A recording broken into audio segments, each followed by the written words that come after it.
সবাইকে স্বাগত। দীপ্ত সন্ধ্যার সংবাদের সাথে রয়েছে দোলা টলরে। শুরুতেই জানাবো সংবাদ শিরোনাম। বাংলাদেশের অভ্যন্তরীণ বিষয়ে অন্য দেশের হস্তক্ষেপ মানবে না চীন, জানালেন রাষ্ট্রদূত। দোহায় যুক্তরাষ্ট্র ইরানের মধ্যকার প্রথম দফার আলোচনা শেষ, বৈঠক সফল বলছে কাতার।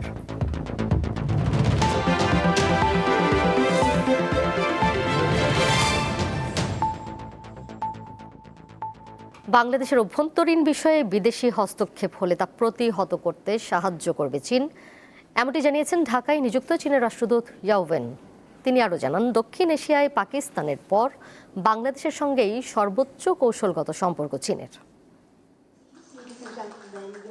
প্রধানমন্ত্রী তারেক রহমানের চীন সফর নিয়ে সকালে ঢাকা দূতাবাসে সংবাদ সম্মেলন করেন দেশটির রাষ্ট্রদূত ইয়াও ওয়েন।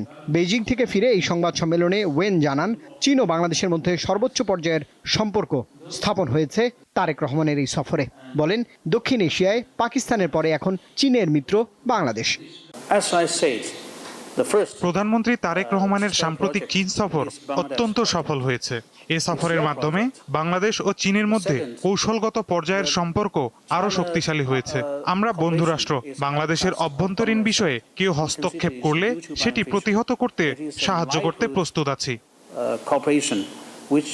রাষ্ট্রদূত জানান, মিয়ানমার হয়ে যে করিডোর প্রস্তাব, এটি নতুন নয়। অনেক আগেই এ বিষয়ে আলোচনা শুরু হয়। প্রস্তাবিত করিডোরে ভারত যুক্ত হলেও চীনের আপত্তি নেই বলেও জানিয়েছেন রাষ্ট্রদূত। বাংলাদেশ, মিয়ানমার, চীন অর্থনৈতিক করিডোর বাস্তবায়িত হলে তিন দেশের জনগণই এর সুফল ভোগ করবে এবং আঞ্চলিক সহযোগিতা আরও শক্তিশালী হবে। আমরা মনে করি বাংলাদেশ ও চীন আঞ্চলিক যোগাযোগ ব্যবস্থা উন্নয়নে নতুন সম্ভাবনার দ্বার উন্মোচিত হবে। এদিকে তিস্তা প্রকল্পে ভারত বিরোধিতা করলে সেটি বাংলাদেশের বিষয় বলে উল্লেখ করেন রাষ্ট্রদূত ইয়াও ওয়েন। জানান, দেশটি বাংলাদেশের আমন্ত্রণেই এই প্রকল্পে যুক্ত হতে রাজি হয়েছে।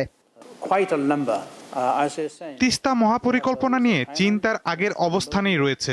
এ প্রকল্প বাস্তবায়নে সব ধরনের কারিগরি সহ অন্যান্য সহযোগিতা করতে প্রস্তুত বেইজিং। তিস্তা মহাপরিকল্পনার সম্ভাব্যতা যাচাইয়ে দুই দেশের বিশেষজ্ঞ কাজ করবে। রুবায়েত হাসান, দীপ্ত সংবাদ, ঢাকা। আনুষ্ঠানিকভাবে নজরুল বর্ষ 2026-27 উদ্বোধন করেছেন প্রধানমন্ত্রী তারেক রহমান। সচিবালয়ে সকালে এক অনুষ্ঠানে তিনি এই কর্মসূচির উদ্বোধন করেন। এর মাধ্যমে দেশের 64 জেলা এবং নির্বাচিত 74টি উপজেলায় একযোগে নজরুল বর্ষ পালনের কার্যক্রম শুরু হলো। অনুষ্ঠানে প্রধানমন্ত্রী বলেন, জাতীয় কবি কাজী নজরুল ইসলামের সাহিত্য ও চিন্তায় সমগ্র বাংলাদেশের প্রতিচ্ছবি পাওয়া যায়। তিনি বলেন, নজরুলের সৃষ্টিকর্ম বাঙালি জাতির স্বাধীনতা, মুক্তি, প্রতিবাদের চেতনাকে সবসময় অনুপ্রাণিত করেছে। 2026 সালের 25 মে থেকে 2027 সালের 25 মে পর্যন্ত সময়কে নজরুল বর্ষ হিসেবে ঘোষণা করা হয়েছে। এই সময় জুড়ে জাতীয় কবির জীবন, সাহিত্য ও সাংস্কৃতিক অবদান নিয়ে দেশব্যাপী বিভিন্ন কর্মসূচি পালন করা হবে। নজরুল গবেষণায় এসেছিলেন। কবি সেই স্মৃতি নৈতিক মূল্যবোধ সম্পন্ন ছড়া বা কবিতা। খসড়া জাতীয় মানবাধিকার কমিশন আইন নিয়ে উদ্বেগ প্রকাশ করেছে ট্রান্সপারেন্সি ইন্টারন্যাশনাল বাংলাদেশ, টিআইবি। আজ রাজধানীর মাইডাস সেন্টারে এক অনুষ্ঠানে এমন উদ্বেগের কথা জানান টিআইবির নির্বাহী পরিচালক ডক্টর ইফতেখারুজ্জামান। তিনি বলেন, সরকার জাতীয় মানবাধিকার কমিশন গঠন করা হলে তা আত্মঘাতী হবে সরকারের জন্যই। এছাড়া স্বাধীন ও রাজনৈতিক প্রভাবমুক্ত এবং কার্যকর কমিশন গঠন করতে আইনের বেশ কিছু সংশোধনীর দাবি জানানো হয়। বৃহস্পতিবার রাজধানীর ধানমন্ডিতে টিআইবি কার্যালয়ে খসড়া জাতীয় মানবাধিকার কমিশন আইন নিয়ে এক সভার আয়োজন করা হয়। হিউম্যান রাইটস ফোরাম বাংলাদেশ ও টিআইবির উদ্যোগে পর্যালোচনা ও সুপারিশ শীর্ষক সভায় খসড়া আইন নিয়ে 19টি সুপারিশ তুলে ধরা হয়। খসড়া আইনের 7-1 বাছাই কমিটি থেকে যেটা করা হয়েছে, আমরা অধ্যাদেশের যে বাছাই কমিটি ছিল সেই বাছাই কমিটি পুনর্বহাল হোক, এটা আমরা চাই। তার কারণ হচ্ছে যে এখনকার খসড়ায় যেটা করা হয়েছে যে সরকারের বা সরকারি দলের নিয়ন্ত্রণ বা পছন্দ বজায় রাখার মতো একটা কমিটি গঠন করা হয়েছে। তিনি বলেন, খসড়া আইনে কমিশনের স্বাধীনতা ও কার্যকরভাবে দায়িত্ব পালনের সক্ষমতা সংকুচিত হওয়ার আশঙ্কা রয়েছে। মানবাধিকার বিষয়ে প্রচারণা করতে হবে, এগুলো তো অবভিয়াস, এটা করতে হবে, কিন্তু এটা আইনের মধ্যে কেন নাই সেটা আমরা বুঝতে পারি না। মানবাধিকার সংরক্ষণের জন্য সংবিধান বা আপাতত বলবৎ কোন আইনের অধীনে স্বীকৃত ব্যবস্থাটি পর্যালোচনা করা এবং উক্ত ব্যবস্থাসমূহের সংযোজন পরিবর্তন পরিমার্জন এবং কার্যকর বাস্তবায়নের জন্য সরকারের নিকট সুপারিশ করা। গণ অভ্যুত্থান পরবর্তী নির্বাচিত সরকারের কাছে জনগণের প্রত্যাশা অনেক বেশি, তাই সরকারের জাতীয় প্রতিষ্ঠানগুলোকে দুর্বল না করে স্বাধীনভাবে কাজ করার সুযোগ দেবে বলেও আশা প্রকাশ করেন তিনি। বর্তমান সরকার অনেক প্রত্যাশা নিয়ে আমি বিশ্বাস করি যে অনেক জঞ্জালের উপর তারা দায়িত্ব নিয়েছে। অবশ্যই চট করে পরিবর্তন তারা করতে পারবে না, কিন্তু কিছু কিছু স্ট্র্যাটেজি কৌশলগত দিক থেকে যদি তারা সঠিক সিদ্ধান্ত না নিতে পারে, তাহলে তারা নিজেদের প্রতি নিজেদের অন্যায় করবে বলে আমরা জনগণের প্রতি অবশ্যই নিজেদের প্রতি তারা অন্যায় করবে। যে সরকার বা রাজনৈতিক শক্তি রাষ্ট্রীয় প্রতিষ্ঠানকে দলীয়ভাবে পরিচালিত করে, শেষ পর্যন্ত তারাই সেই অকার্যকর প্রতিষ্ঠানের নেতিবাচক পরিণতির শিকার হয় বলেও স্মরণ করিয়ে দেন টিআইবির নির্বাহী পরিচালক। যারা এই ধরনের প্রতিষ্ঠানকে কার্যকর করতে ব্যর্থ হয় তারা কিন্তু আত্মঘাতী অবস্থা, তারা নিজেদের জন্য ফ্র্যাঙ্কেনস্টাইন তৈরি করে। সঞ্জিতা প্লাবনী, দীপ্ত সংবাদ, ঢাকা। আজ থেকে সারা দেশে শুরু হলো এইচএসসি ও সমমানের পরীক্ষা। সব বোর্ড মিলিয়ে মোট পরীক্ষার্থীর সংখ্যা 12,70,583 জন। মোট কেন্দ্রের সংখ্যা 2,697টি। এবার 9টি সাধারণ শিক্ষা বোর্ডে অভিন্ন প্রশ্নপত্রে পরীক্ষা অনুষ্ঠিত হচ্ছে। সুষ্ঠু, স্বচ্ছ, নকল মুক্ত পরিবেশ নিশ্চিত করতে প্রশ্নপত্রের নিরাপত্তা থেকে শুরু করে পরীক্ষার্থীদের জন্য একাধিক কঠোর নির্দেশনা জারি করেছে শিক্ষা বোর্ড। নির্ধারিত সূচি অনুযায়ী সকাল 10টায় পরীক্ষা শুরু হয়ে দুপুর 1টা পর্যন্ত চলে।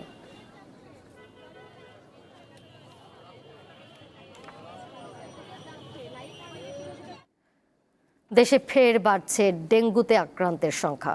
ঢাকার হাসপাতালগুলোতে বাড়ছে ভর্তি রোগীর সংখ্যা।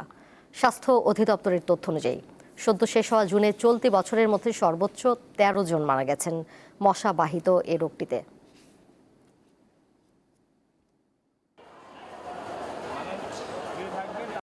হাম নিয়ে শঙ্কা এখনো কাটেনি, এরই মধ্যে চোখ রাঙানি দিচ্ছে ডেঙ্গু। 1 মাসের ব্যবধানে বেড়েছে মৃত্যু ও আক্রান্তের সংখ্যা। কীটতত্ত্ববিদরা আশঙ্কা করছেন জুলাই এবং আগস্ট মাসে রাজধানী ঢাকা সহ দেশের বিভিন্ন জেলায় ডেঙ্গুতে আক্রান্তের সংখ্যা 2 গুণ থেকে 3 গুণ পর্যন্ত বেড়ে যেতে পারে। স্বাস্থ্য অধিদপ্তরের তথ্য অনুযায়ী ডেঙ্গুতে চলতি বছর এখন পর্যন্ত 19 জন মারা গেছে। এর মধ্যে 13 জনেরই মৃত্যু জুন মাসে। আর জুলাইয়ের প্রথম দিনই 163 জন ডেঙ্গু রোগী রাজধানীর বিভিন্ন হাসপাতালে ভর্তি হন। কীটতত্ত্ববিদরা বলছেন, মশক নিধন কার্যক্রম জোরদার না হলে আশঙ্কাজনকভাবে আক্রান্তের সংখ্যা বাড়তে পারে। স্পর্শার ঘনত্ব, ডেঙ্গু রোগীর সংখ্যা, বৃষ্টিপাত, তাপমাত্রা, আর্দ্রতা এই কয়েকটি মিলিয়ে আমরা একটি প্রেডিকশন মডেল তৈরি করি। সেখানে স্পষ্ট দেখতে পাচ্ছি ডেঙ্গু আগস্ট এবং সেপ্টেম্বরে বেশ ভয়াবহ হতে পারে বেশ কয়েকটি জেলাতে। রাজধানীতে বৃহস্পতিবার সোহরাওয়ার্দী মেডিকেল কলেজ ও হাসপাতালে গিয়ে দেখা যায় বিভিন্ন ওয়ার্ডে চিকিৎসা নিচ্ছেন ডেঙ্গুতে আক্রান্ত রোগীরা। পাশাপাশি তৈরি হচ্ছে বিশেষায়িত ওয়ার্ড। সোহরাওয়ার্দী মেডিকেল কলেজ ও হাসপাতালের 420 নম্বর এই ওয়ার্ডটি তৈরি করা হচ্ছে ডেঙ্গু রোগীদের জন্য। হাসপাতাল কর্তৃপক্ষ জানিয়েছে এই ওয়ার্ডটি আগে হামের রোগীদের জন্য নির্ধারিত ছিল, কিন্তু ডেঙ্গু রোগী বেড়ে যাওয়ার আশঙ্কার কারণে তারা এই ওয়ার্ডটিকে শুধুমাত্র ডেঙ্গু রোগী চিকিৎসার জন্যই নির্ধারিত করেছেন। যারা ভর্তি আছেন তাদের প্রায় সবারই জ্বরের উপসর্গ রয়েছে। চোখ লাল, রয়েছে শরীর জুড়ে ছোট ছোট লাল দানা।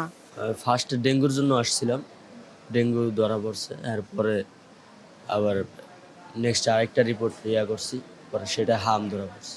মানে জ্বর লাগে, তখন থেকে বুঝতে পারছি যে মানে ডেঙ্গুরিয়া। পরে 3 দিন পর দেখি টেস্ট করছি, ডেঙ্গু ধরা গেছে। আর আমার আগের একটু পেটের ব্যথা ছিল, ব্যথাটাও ওই ডেঙ্গুর সাথে একটু যন্ত্রণা করেছিল, দুটারই একলগে ট্রিটমেন্ট নিয়েছিলাম। চিকিৎসকরা জানান এখনো নতুন কোনো উপসর্গ চিহ্নিত হয়নি। রোগী বাড়লে এই ধরনগুলো বোঝা যাবে। সিমটমের পরিবর্তন হতে পারে, যেমন আগে খুব ইচিং নিয়ে আসতো, রেশ নিয়ে আসতো। মধ্যে কিন্তু আমাদের ডেঙ্গু যে রোগীগুলো গত কয়েক বছর দেখা গেছে তাদের মধ্যে রেশ এবং ইচিং এগুলো কমে গেছে। এখন হয়তো এমন হতে পারে এবছর হতে রেশ আবার আসতে পারে, জয়েন্ট পেন আসতে পারে। এখন সেটা নির্ভর করবে আমাদের ডেঙ্গুর চরিত্র বদলায়, ওদের সিমটমও বদলায়। এই জন্য 3 দিনের বেশি জ্বর হলেই ডেঙ্গু পরীক্ষা ও চিকিৎসকের কাছে যাওয়ার পরামর্শ দেন এই চিকিৎসক। রোগীরা আসছে 5 থেকে 7 দিন পর কোনো ডেঙ্গু টেস্ট না করে। লাবণী গুহ, দীপ্ত সংবাদ, ঢাকা। আন্তর্জাতিক প্রসঙ্গ। কাতারের রাজধানী দোহায় শেষ হলো যুক্তরাষ্ট্র ও ইরানের মধ্যে এক দফা পরোক্ষ আলোচনা। বৈঠকে ইতিবাচক অগ্রগতি হয়েছে বলে দাবি কাতারের। রয়টার্স জানায়, আলোচনায় স্থায়ী শান্তির পথে অগ্রগতির বদলে হরমুজ প্রণালী ও ইরানের আটকে থাকা তহবিল নিয়েই বেশি জোর দেওয়া হয়েছে। প্রতিবেদনে বলা হয়, অন্তর্বর্তী চুক্তিতে যেসব বিষয় সমাধান হয়েছে বলে দাবি করা হয়েছিল, এবারের আলোচনাতেও সেগুলোই বেশি জোর দেওয়া হয়েছে। এদিকে যুক্তরাষ্ট্রের প্রেসিডেন্ট ডোনাল্ড ট্রাম্প বলেছেন, ইরানের পরমাণু কর্মসূচি সীমিত করার বিষয়ে দুই পক্ষই এগিয়ে যাচ্ছে। ইরানের সর্বোচ্চ নেতা আয়াতুল্লাহ আলী খামেনির জানাজা ও দাফনের পর অর্থাৎ 9 জুলাইয়ের পর পরবর্তী বৈঠক অনুষ্ঠিত হবে।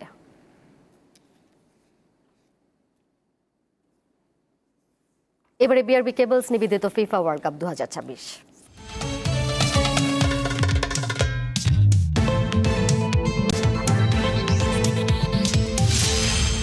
বিশ্বকাপে 40 বছরের অপেক্ষার অবসান ঘটল মেক্সিকোর।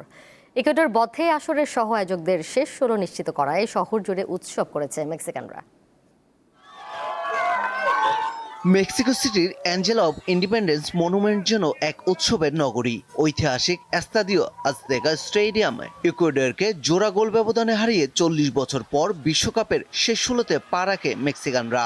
তাতে যেন বাঁধ ভাঙা আনন্দে মেতে ওঠে স্থানীয়রা। জাতীয় পতাকা হাতে নাচ গান, স্লোগান আর উল্লাসে উৎসবের নগরীতে পরিণত হয় পুরো এলাকা। রাত বাড়ার সঙ্গে সঙ্গে বাড়তে থাকে মানুষের ঢল। এটা মেক্সিকান ফুটবলের ইতিহাসে এক নতুন অধ্যায়। আমাদের জন্য এই জয় সত্যি অসাধারণ এবং গর্বের। দুর্দান্ত খেলেছে দল। টানা 5 ম্যাচ আমরা কোনো গোল হজম করিনি। 1986 সালে নিজেদের মাটিতে শেষবার বিশ্বকাপের নকআউটে ম্যাচ জিতেছিল মেক্সিকো। সেবার তারা কোয়ার্টার ফাইনালে উঠলেও জার্মানির কাছে টাই ব্রেকারে হেরে বিদায় নেয় দলটি। এবার 48 দলে বর্ধিত ফরম্যাটে শেষ 16 নিশ্চিত করা মেক্সিকোর স্বপ্ন পুরনো ইতিহাসের পুনরাবৃত্তি। এটা মেক্সিকান ফুটবলের ইতিহাসে এক আমূল পরিবর্তন।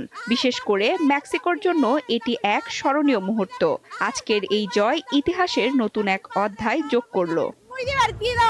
আগামী 6 জুলাই এস্তাদিও আজতেকা স্টেডিয়ামে কোয়ার্টার ফাইনালে ওঠার লড়াইয়ে মাঠে নামবে মেক্সিকো। পারভেজ খোকন, দীপ্ত স্পোর্টস। এর সাথে শেষ করব দীপ্ত সন্ধ্যার সংবাদ। যাবার আগে শিরোনামগুলো জানিয়ে দিব আরও একবার। বাংলাদেশের অভ্যন্তরীণ বিষয়ে অন্য দেশের হস্তক্ষেপ মানবে না চীন, জানালেন রাষ্ট্রদূত। দোহায় যুক্তরাষ্ট্র ইরানের মধ্যকার প্রথম দফার আলোচনা শেষ, বৈঠক সফল বলছে কাতার।